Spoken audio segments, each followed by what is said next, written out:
3 days later. So this is the carpet that used to be in the condo. I brought this home because I am vacuuming it with baking soda. So I already poured baking soda all over the carpet and evenly.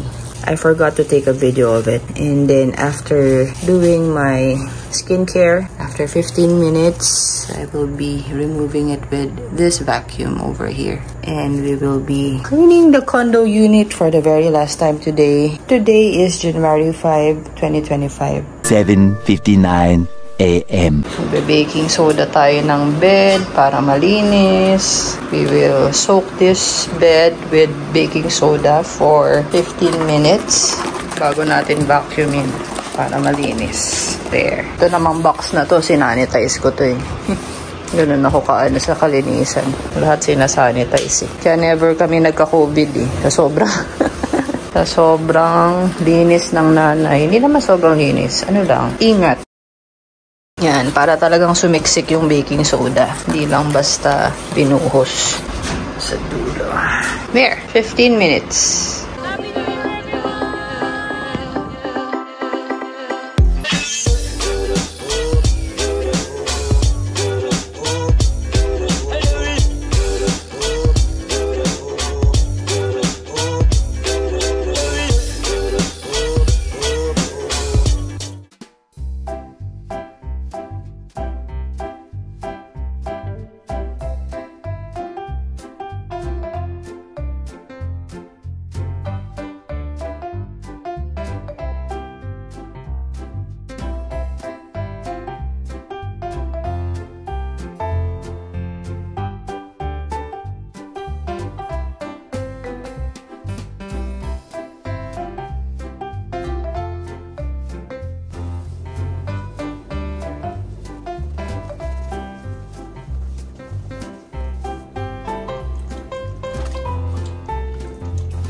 Nilipat namin yung table dito sa kabilang side, sis. Kasi walang saksakan doon actually. Dito lang. Ngayon, pwede naman kayo magpa-molding ng wire papunta doon. Doon sa gilid. Doon. Para pwede nyong ilipat tong table. Kasi mas cute siya tignan doon actually. Ewan ko ba sa gumawa ng condo to. Kaya na lang daw pagawa ng saksakan doon. Anyway, tapon ko na rin to kasi sobrang dumi na nito. Nakakadiri na tignan.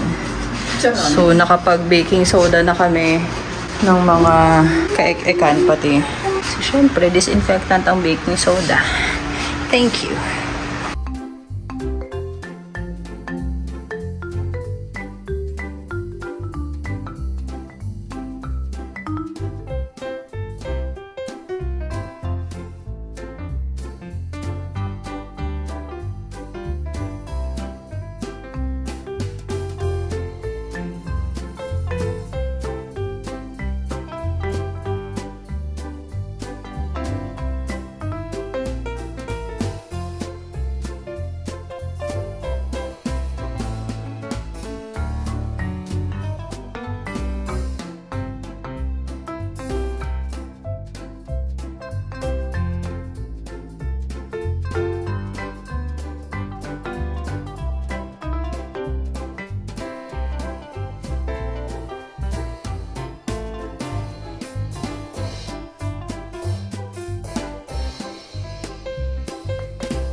And also, as you can see, napunasan ko na rin tong window sa labas.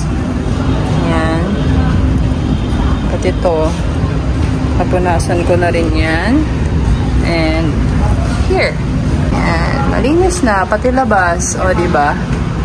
Na-install ko na sis itong cover ng blinds. Diba? Ang ganda na. And I also left the squidgy here na din para may panlinis ka ng shower enclosure after magbath.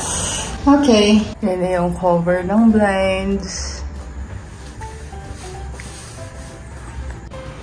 Here as well, that's the top cover of the blinds installed as well. And in the kitchen, fully installed. That glass over there is for the pendant lamp. Here on the dining table, I will be installing that tomorrow. Ta-da! Ta-da! Saksak muna natin tong keys. Yan. Everything is clean now, guys. Even the ceiling. Ayan. I vacuumed the ceiling as well. And these are new. I mean, newly laundried. Ito, hindi pa masyadong aligned. Ayan. Perfectionist talaga. So, the blinds are all clean. And also, the CR is... Sorry about that. The CR is clean. And hindi naman nagtutuloy-tuloy. Ito, electric rolls na rin. I left the mop here if you want to use it. And then, moving on. Itong mga to, baking soda lang to. Yan. That's baking soda over there and there as well. Baking soda. Ayan. Paki-replace na lang po para maging fresh yung amoy. Kasi medyo amoy ulam pa eh. And then, these are the emergency numbers. And, ayan, yung aircon, nalinisan ko na rin yan. And, eto na, baking soda ko na rin itong frame ng bed. O, diba? Super clean. Pati yung mga bottoms and top of the tables. And these bookshelves are already wiped. May sabitan ka pa ng damit here. That's it for this bedroom number 1. Ay, nakalock pa. Ba't nakalock?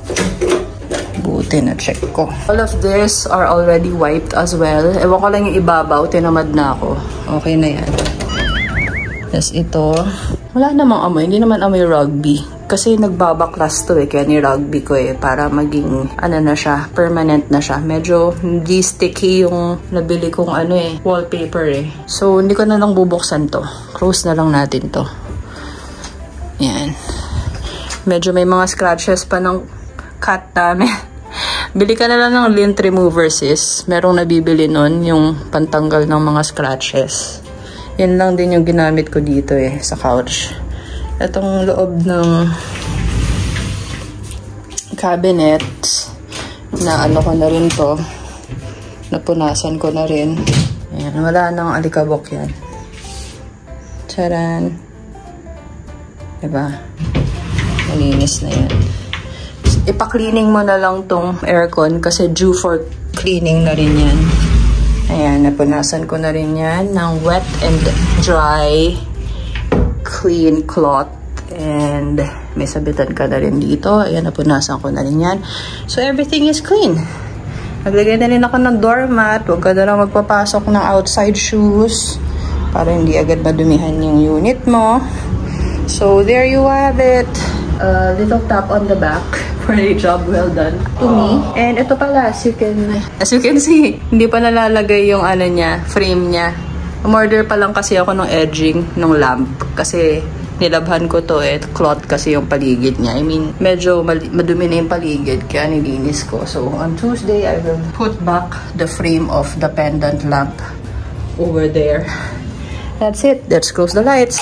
Ito, yung house rules ng ating condo. Pakibasa na lang po. And, patayin na natin to. There. Ito yung sa pendant lamp po. Ito yung bottom niya. Install na lang sa Tuesday. And that's about it. Pati itong drying cages na walis ko na. Pero kukunin ko itong tingting. Bili ka na lang ng tingting para anytime na gusto mong walisan dito mo, walisan mo din. Tapos ito, hindi ito butas ha. May polycarbonate yan. Saan na ba? Ayan o. Polycarbonate yan. Pinatapalan ko yan. Pero kung gusto mong ipa-replace yung buong bubong, pwede naman, yung mas makapal na, manipis lang kasi yung pinalagay ko, akala ko maglalast. So yun nangyari. Pero ano ko na lang ng polycarbonate sa ibabaw. Para kahit pa paano magagamit pa din. So, ayan. Itong padlock na to, original na yield to. Lagyan mo na lang ng langis. Kasi matibay to. Since 2013 nagagamit ko to eh. Wow. Hindi pa siya sira. Matibay siya. Marine padlock yan. Marine padlock. Kahit maulanan, okay lang. Lalagyan lang siya ng langis para maging smooth yung pag-open and close niya. Ayan sis. So, as you can see, nalock ko siya. Medyo tough lang talaga siya. Lagyan lang talaga ng langis para maging smooth yung pag-lock and unlock mo sa kanila. Goodbye, condo unit. Love you. Love you, love you, love you. Bye-bye. Thank you for everything. The final curtain call. Excuse the pimple patch. If you like what you've seen, don't forget to like, share, and subscribe. Thanks guys. Bye.